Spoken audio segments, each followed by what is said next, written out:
যাই যাই পূজা দেওয়ার জন্য কয়টা ফুল তুলে নিয়ে আসি। যাই কয়টা ফুলটা নিয়ে যা পূজা দেওয়া লাগবে।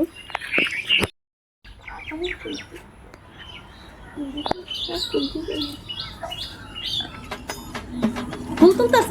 হ্যাঁ তাড়াতাড়ি তুলো কাকিমা, জানো এবারে মহিলাটা আসলে একটাও ফুল ছুঁইতেও দিবে না, এত পাজি। কেন গো?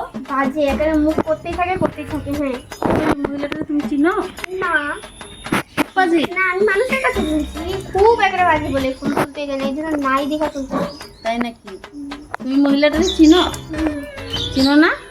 এটা আমারই গাছ রে, শয়তান শয়তানের বাচ্চা, এটা আমারই গাছ, আমারই বাড়ি। তুই কি ভাবছস? এটা আমার ফুল গাছ, আমার বাড়ি। আবার বলে মহিলাটা সেই পাজি, মহিলাটা সেই পাজি, প্রত্যেকদিন এসে পূজা দেওয়ার লাগে ফুল নিয়ে দেবে, আবার নিন্দা ফিন্দা করে দেবা। সেই তো সাহস। যা ফুল নিবি না, ফুল নিয়ে দেবো পূজা দেওয়ার জন্যই তো। পূজা দেওয়ার জন্য। ঠিকই আছে, তাহলে নিন্দা ফিন্দা কিসের? আবার কিসের নিন্দা ফিন্দা? ফুল উঠাইতেছে পূজা দিবে, বেশ ভালো কথা। নিন্দা ফিন্দা কিসের? আমার গাছের ফুল উঠাইবো, আবার আমার বাড়িতে নিন্দা ফিন্দাও করবো। এই পাতা ফুল এই বাড়ির মহিলারা পাঁচ ও জানে।